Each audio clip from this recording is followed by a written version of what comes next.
Listo. Hola, buenas tardes. Mi nombre es Diana Carolina Aguirrerazo. Pertenezco al grupo 25. En esta tarde le vamos a hablar un poquito sobre la educación. Tengo unas preguntas aquí planteadas, la cual la profe Raquel nos las ayudará a responder. Vale, muy buenas tardes para todas, para todos. Por acá veo que alguien más nos está acompañando, ¿no? Mi nombre es Raquel Leonor Oces Naranjo. Yo soy licenciada en Educación Preescolar, egresada de la Universidad San Buenaventura. Hace algunos añitos ya, eso no lo voy a decir. He trabajado, por supuesto, en primera infancia cuando salí de la universidad muchísimo tiempo. Ahora trabajo compartiendo mis experiencias con niñas y chicos de la institución universitaria Antonio José Camacho, con niñas que estudian licenciatura en pedagogía infantil y en educación infantil.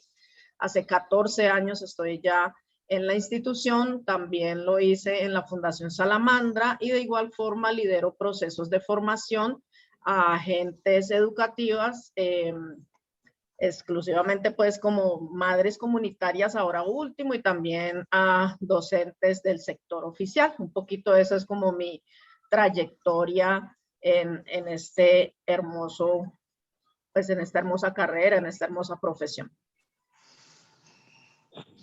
Listo, profe, muchas gracias. Bueno, y nuestra compañera Melanie, la líder.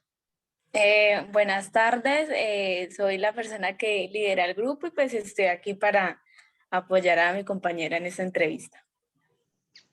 Listo. Bueno, como lo dije al principio, yo tengo unas, tengo unas preguntas aquí planteadas y bueno, empezamos con la primera.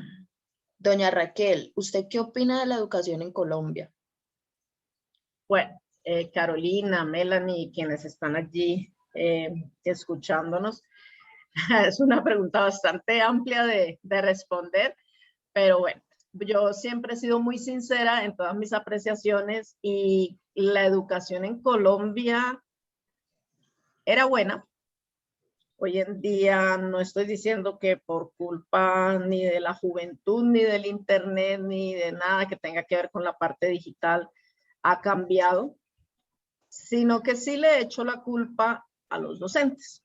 ¿Qué ha pasado con los docentes? Y es que muy desafortunadamente el docente ha creado una zona de confort en la que realmente no le importa el estudiante, no le interesa el proceso pedagógico que debe llevar un estudiante, no se interesa por qué habilidades debe desarrollar esa persona, ni encontrar esas habilidades que deben tener cada uno de los seres humanos, hablando desde la educación inicial. Hoy por hoy hay muchísimos documentos hermosos, maravillosos en cuanto a educación inicial se refiere, los documentos de los referentes técnicos de la primera infancia, hablamos de las actividades rectoras, de los ejes de la práctica pedagógica, tenemos esa ley de primera infancia de 0 a siempre, tenemos mucha literatura hermosa que no viene de ahorita y que no se la inventaron hoy, sino que viene de todos esos pedagogos antiguos que uno dice, bueno, en esa época hablaban, se supone que era una educación tradicional, como lo llamamos nosotros, pero hablaban de cosas que se están tomando ahorita como el boom en la educación.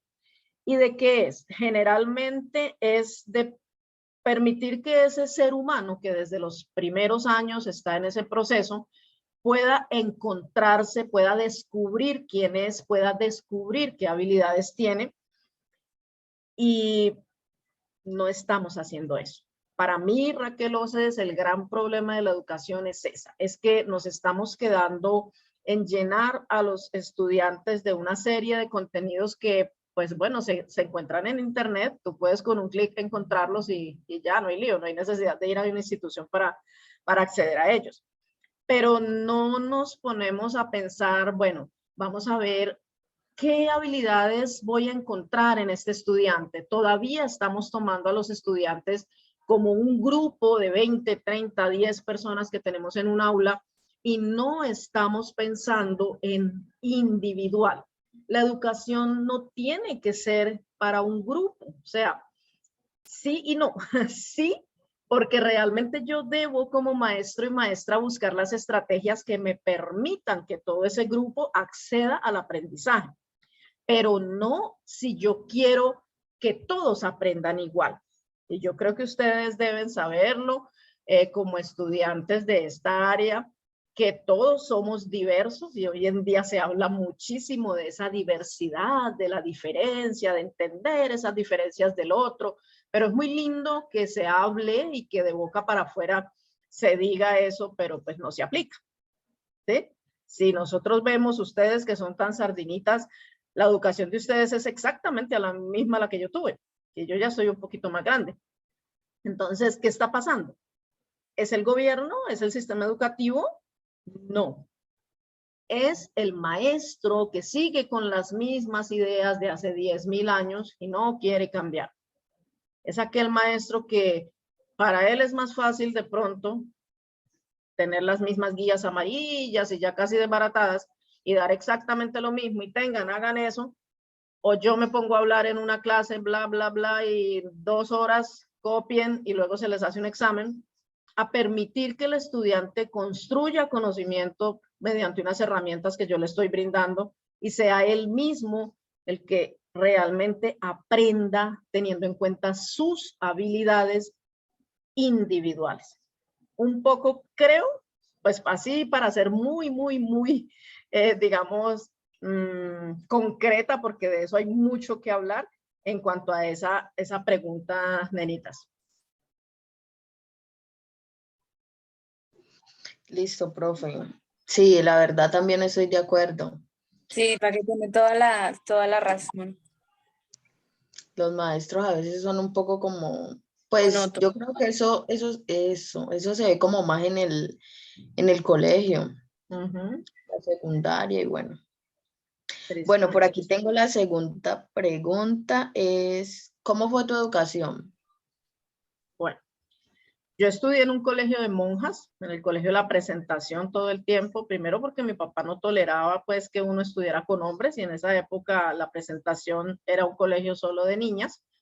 Todo el tiempo estudié en la Presentación de la Huacatal con monjas y bueno, un poquito ya todo el mundo que esté escuchando aquí, que pueda escuchar esta entrevista, se entenderá qué es estudiar con monjas o con curas. Fue una educación muy tradicional, muy tradicional, pero estaba muy llena de otras actividades y de otras asignaturas que mira que uno habla a veces de que la educación, que charro la educación tradicional, pero en realidad hay cosas y hay aspectos de la educación tradicional que deberíamos retomar. Hablo de tradicional porque sí, tuve todos los profesores que se paraban más alto que nosotros a dictar una clase, ¿sí? A decirnos bla, bla, bla, bla, la geografía es esto, copien y al final de la clase hacíamos un quiz, un examen, etcétera. Eso es tradicional. No había en ningún momento una construcción de parte de nosotros ni de manera grupal ni conjunta, sino que simplemente escuchábamos la teoría de un docente y teníamos que calladitos, era que estuviéramos calladitas, escuchando la docente, copiando lo que más se pudiera hasta el suspiro para poder tener en el examen todos los apuntes y podernos aprender de memoria todo lo que ella nos dijo o él nos dijo. Teníamos otros espacios, como les decía yo a ustedes, que eran más como de descubrir ciertas habilidades. Teníamos música, pues estudiábamos como hasta las 4 de la tarde. Teníamos música, tejer, no sé qué, una cosa y otra que eran, bueno, la verdad, espacios buenos porque de una u otra forma, en parte se podía descubrir un poquito, ve, yo soy buena para esto, para el dibujo, para el coser, para no sé qué. Pero fue una educación totalmente tradicional. En ningún momento yo me acuerdo que nos permitían expresarnos. Ay, profe, yo opino que esto no es así. No, usted no podía decir que lo que usted piensa es, que lo que está diciéndote el maestro es errado. Nunca jamás se podía cruzar por la cabeza eso. Y de hecho, pues si uno iba a opinar algo así, pues era como la revolucionaria y era como sí, la de las ideas diferentes y eso no se permitía en esa época y menos en esa institución. Un poco esa fue toda mi educación hasta 11.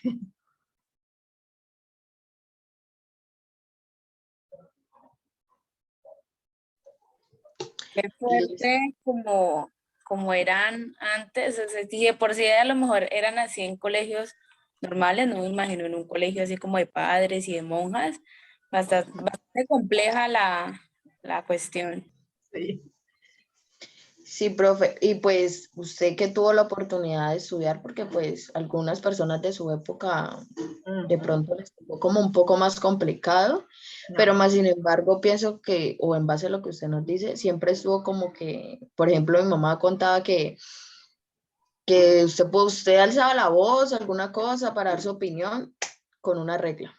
Ujú. Y uno dice, bueno, los jóvenes de ahora, nosotros los jóvenes de ahora, Ujú. es algo Más complicado. fácil le pegan al profesor que el profesor a él. Exacto, Sí. sí, hay, por eso te digo, o sea, hay cosas que yo ni estoy de acuerdo porque a nosotros las monjas no, nunca de pegarnos, no, ellas era como su rol de monjas demasiado estrictas, era como la que se portaba mal el pellizco.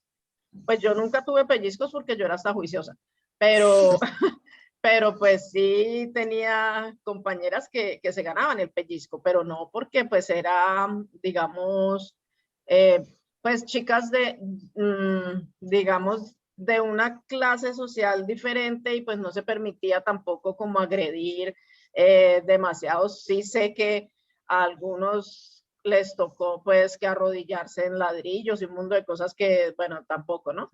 Que no son justificadas para nada. Pero sí, hoy en día, muy desafortunadamente, lo que se ve es totalmente lo contrario y demasiado exagerado, tristemente. Exacto, Sí. o sea, pierde mucho el respeto por los docentes, o sea, pero muchísimo, Sí, muchísimo. total. Por acá Steven como que nos dice que era mucho más reglamentario a lo que se maneja. Sí, total. O sea, por lo menos habían reglas, habían normas, tú respetabas al mayor, al docente, ¿no? Pues aunque demasiado exagerado, pero tú respetabas a esa persona adulta. Hoy en día ni siquiera ese respeto se ve y eso, como les decía yo, uno habla de educación tradicional y uno dice que todo es malo, no. Hay que rescatar ciertas cosas y ciertos aspectos que son importantes, como esa parte del respeto, de ser, digamos, de esa cultura que se debe tener, el respeto, esas normas que hoy en día no las hay. Un chico llega y ni saluda. Entonces, hay que rescatar. Sí, profe, totalmente de acuerdo aquí, nosotros con usted. Bueno, eh, pues ya nos comentó un poquito sobre su estudio, pero aquí tengo otra pregunta que es como en base a eso. Dice, ¿qué dificultades tuvo para poder culminar sus estudios? Bueno, la verdad, ninguna. O sea, gracias a Dios, mis padres estuvieron juntos todo el tiempo, siempre hubo un acompañamiento de mi madre que se quedó en casa con nosotros. Mi papá, como era pues lo tradicional anteriormente, salía y trabajaba, tenía su trabajo estable y pues lo terminé un poco tarde, no por dificultades de otra índole, sino por el trabajo de mi papá, porque él trabajaba en una compañía de Estados Unidos y digamos que nos trasteábamos mucho. Yo creo que yo viví casi en toda Colombia y aparte de eso también en otras partes, y mi papá no se angustiaba, él nos decía a nosotros que él no necesitaba que nosotros saliéramos de 15 años a ni siquiera saber qué íbamos a hacer. Entonces era muy relajado en ese aspecto, ¿no? Porque mientras estuviéramos estudiando era súper estricto, pero era muy relajado en cuanto a la edad en la que nosotros estábamos estudiando. Yo salí como de 19 años del colegio y para muchos sería, ay, terrible, porque pues, ¿qué perdió? No, pues estuve estudiando un año en Puerto Rico y otro año en Miami y era por el trabajo de mi papá, pero pues más que todo por eso, pero dificultades como para, más bien tuve dificultades para ingresar a hacer lo que yo quería, que creo que es la otra pregunta tuya. Sí, sí, profe, esa es la siguiente pregunta. Bueno, pues ahí sí, esa respuesta genial, que no hayas tenido pues esas dificultades como de pronto otras personas de tu época. Muchas personas, sí. Sí. Entonces, sí, la siguiente pregunta dice, ¿tuvo la oportunidad de estudiar lo que deseaba? Bueno, sí, porque hice trampita, pero bueno. Eh, espero que mi padre en el cielo ya me haya perdonado, no mentiras, mucho antes de él dejarnos, pues yo le conté cómo había accedido pues a lo que yo quería estudiar. Yo creo que para muchas personas que estudiamos o que queremos estudiar y muchas niñas que dicen en sus familias, yo quiero estudiar pedagogía infantil o quiero estudiar, en mi época era educación preescolar, le decían a uno, no, pero usted está loco, es que usted no va a tener plata así, usted no va a conseguir nada así, o sea, la respuesta era esa y mi papá pues obvio fue uno de esos y él me inscribió a la universidad a fisioterapia. Yo eso no, ni de riesgos me gustaba, o sea, para nada. Entonces yo lo que hice fue realizar el examen, muy sinceramente, así como a la Topa Tolondra, como Tim Marín de Dos Pingües, yo sabía y le rogaba a mi Dios que pues por favor perdiera, cosa que obviamente pasó. Entonces, obvio, perdí el examen, mi papá no nos iba a dejar sin estudiar y yo le dije, no, pues educación preescolar. Entonces, pues no con mucho gusto, pero sí inicié mi carrera, pues digamos, no con mucho gusto de parte de él, pero pues él porque yo no me quedara sin estudiar, entonces me metió allá a la San Buenaventura y gracias a Dios estudié lo que quise, amo esta carrera, yo adoro lo que hago, en todas las facetas que he tenido en ella, que es el enseñar a los niños y niñas, el compartir más bien con esos niños y niñas esa formación, ese proceso de formación desde los primeros años y ahora que lo estoy haciendo desde ese compartir de experiencia, tanto con mis estudiantes en primera infancia en la universidad como con las madres comunitarias y las profes de colegios oficiales. Entonces esa fue un poco como la historia de mi ingreso a lo que me gusta hacer.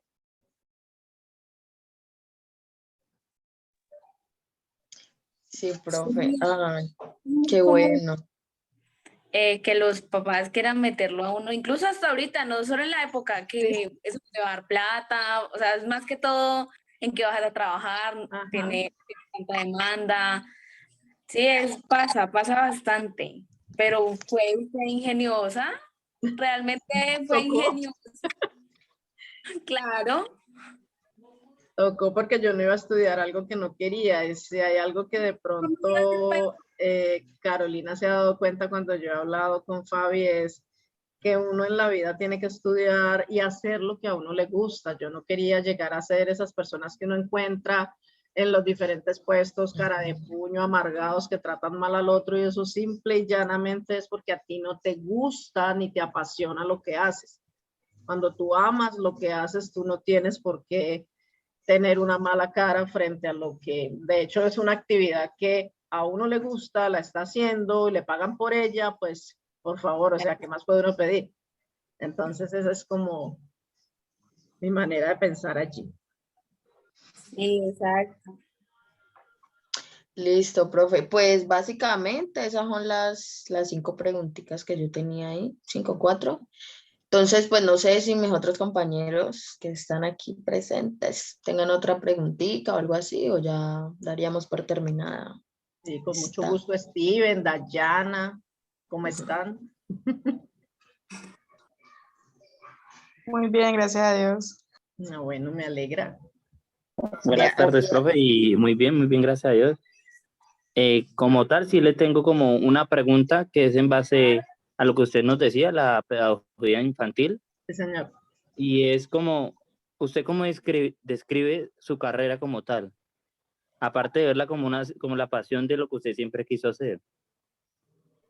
Ok, es bastante muy amplio y más como de corazón porque primero es una actividad que todos los días a ti te llena de situaciones y experiencias totalmente diferentes. Amo mi carrera porque no es lo mismo todos los días, no es una rutina todos los días. Yo les digo a mis estudiantes y comparto con las personas con las que tengo el placer de compartir este trabajo, y es que realmente esta carrera no te da para rutinas. Entonces también con base en eso, no entiendo cómo un maestro puede hacer lo mismo todo el tiempo. ¿Me entienden? Hablando de las guías amarillas y lo que les comentaba yo ahorita. porque todos los días, así tú tengas el mismo grupo, todos los días cambia ese grupo. Si yo los veo a ustedes como grupo el día de hoy, yo sé que el día de mañana o pasado mañana van a ser diferentes al día de hoy, porque tienen cuestiones distintas, porque tienen intereses diferentes, y ustedes dirán, ay, ¿cómo así? Y sí, es así. Cuando uno se enfrenta a un grupo de estudiantes, sea cual fuere la edad, y es desde primera infancia hasta universidad, uno tiene que tener claro que todos los días es, digamos, una experiencia totalmente distinta. ¿Cómo describo yo esta carrera? Es eso, es todos los días aprender, es todos los días innovar, es todos los días crear, es todos los días buscar diferentes experiencias para que, bueno, me preguntaste particularmente por primera infancia, por los niños y las niñas, para que esos niños y esas niñas realmente aprendan en primera instancia lo que es vivir en sociedad, porque la primera infancia es ese proceso en el que los niños y niñas aprenden a relacionarse con el otro. Y también tiene mucho que ver con las familias, ¿no? Yo puedo, digamos, realizar un muy buen proceso con los niños y niñas, pero tengo que trabajar con las familias, porque son las familias las que están todo el tiempo con ellos, porque son las familias las que incluyen diversas dinámicas familiares que van a permitir que los niños y las niñas sean o actúen de una u otra forma. Es el papá el que le está diciendo al niño, es que si te pegan, dale doble duro. No, o sea, eso no lo tenemos que enseñar, porque miren cómo estamos ahorita. Pero yo tampoco le estoy diciendo, dígale al niño que se deje pegar. Es que enseñemos a esos niños a dialogar, enseñémoslos a resolver los conflictos de manera sana, de manera adecuada. Enseñemos a esos niños a vivir, a comportarse en una sociedad. ¿Qué otra cosa es estar en primera infancia y cómo describo? Llenar a los niños y a las niñas de experiencias diversas con las que ellos mismos puedan descubrir sus habilidades. Ese niño, ¿para qué es bueno? Yo me doy cuenta en muy poco tiempo este niño qué habilidades puede tener, lo mismo qué debilidades puede tener y por ende fortalecer esas debilidades. Trabajar con esas inteligencias múltiples que nos habla Howard Gardner. Nosotros no tenemos solo una sola inteligencia, tenemos muchos tipos de inteligencias musicales, ambientales, inteligencia matemática, inteligencia espacial. Cada uno de nosotros manejamos una de esas, pero todos podemos llegar quizás a manejar las otras, no tan bien como la que realmente yo manejo, pero sí las puedo llegar a manejar.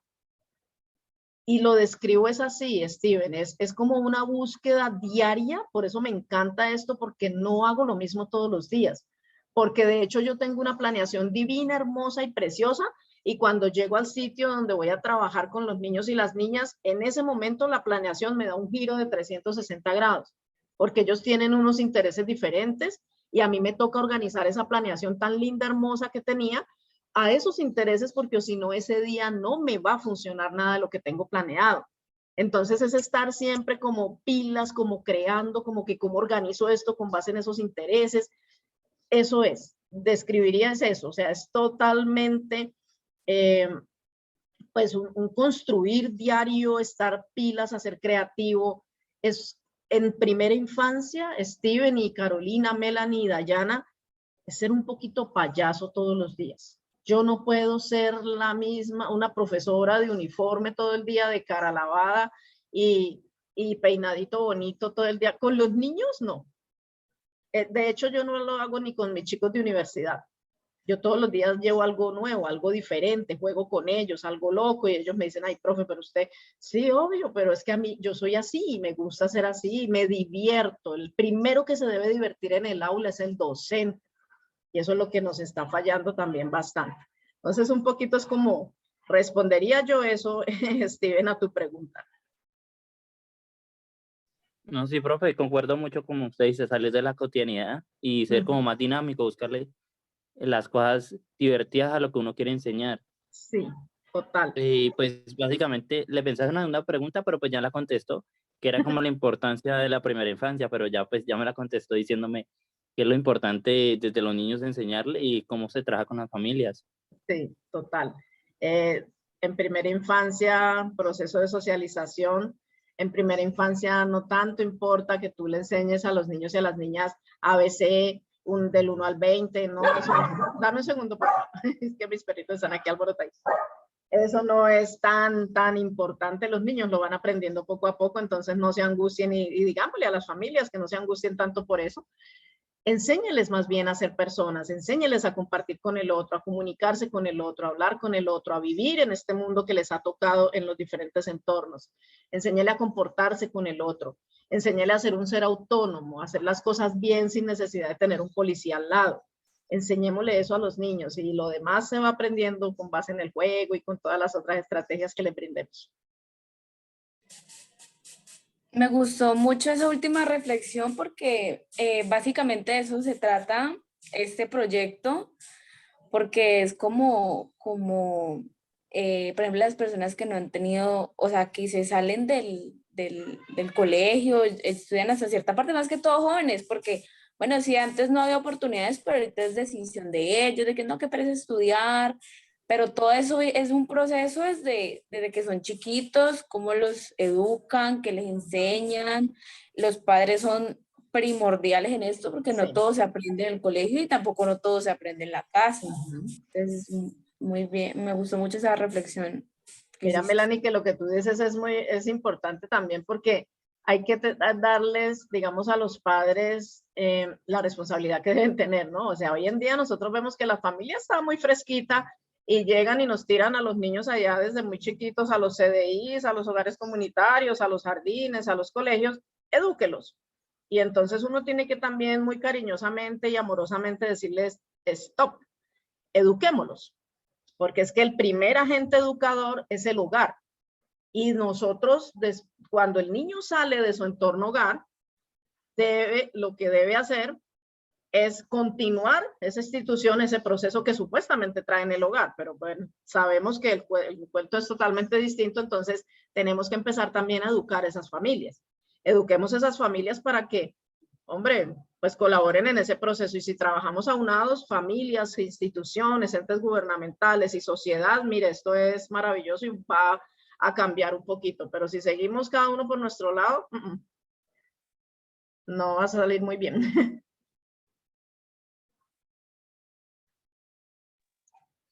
Sí, profe, realmente sí entiendo como un poquito ese procedimiento y lo que tú dices ahí por el trabajo de mi mamá. Es más que todo con las familias, realmente. Es verdad, la lucha es con ellas. Yo me aguanto 100 niños y no me aguanto unos 10 padres de familia porque es complejo. Pero también con ellos se trabaja, a ellos también se les toca el corazoncito. Lo que pasa es que a veces estamos, y ya nos queda muy poquito tiempo, pero bueno, a veces nos quedan, lo que hacemos para atraer a los padres hace que ellos se vayan y huyan de la escuela. ¿Qué hacemos para atraer a los padres? Reuniones de padres donde yo llego y le digo, su hijo está mal, su hijo es el más cansón de la clase, delante de todos, ¿no? En cambio, reúnalos, hágales una actividad de sensibilización, hagan un dramatizado, hagan algo, un compartir donde ellos mismos se den cuenta y de ellos salga, uy, cónchales, que sí, mi hijo está obrando mal. Que no seas tú la que tenga que dar la queja, porque ¿quién va a volver así? Nadie. Entonces hay que retomar también, hay que saber cómo llevar a los papitos a nuestras instituciones para que trabajemos de la mano, y yo sé que trabajando de la mano pues vamos a cambiar un poquito, a transformar por lo menos un poco esas realidades y dinámicas sociales que tenemos. Listo, profe, pues ya yo creo que aquí culminaríamos ese hermoso espacio que tuvimos en este momento. Nos vamos reflexionados de este espacio. Muchísimas gracias, profe, por compartir este momento con nosotros. Muchas gracias por sacar tiempo para contestar nuestras preguntas, por hacernos estas reflexiones también que incluso nos ayudan a nosotros, que aunque ya estemos en la universidad y todo, como que uno dice, bueno, sí, los papás a veces son muy desprendidos y uno a veces tampoco se ayuda, entonces, ya, muchas gracias. Con mucho gusto, siempre el espacio para lo que yo amo, le dije a Carolina, el espacio para hacer cualquier cosa de lo que yo amo, pues ahí está. Con muchísimo gusto, nenitas, y Carolina, Melanie, Steven, Dayana.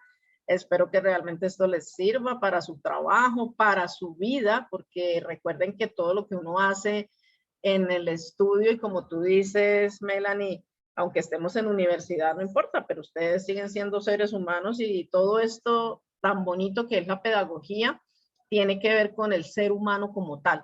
Entonces, esto nos ayuda a formarnos y a crecer nosotros también como seres humanos, pese a que estamos haciendo un trabajo X para la universidad, también nos está ayudando a crecer como seres humanos, porque algún día ustedes tendrán hijos o sobrinos o lo que sea y también pueden como ayudar en ese proceso. Con mucho gusto. Listo, profe, muchísimas gracias. Con gusto, princesa. Yo les envío entonces su grabacioncita ahorita que la coloque en mi canal de YouTube y bueno, ahí ya la tienen para que la puedan usar como quieran. Listo, Vale, profe, muchas muchas gracias. Chao. Listo, profe, Se muchas me cuidan. gracias. Vale, con mucho gusto. Se Muchas cuidan. gracias. Chao, se cuidan.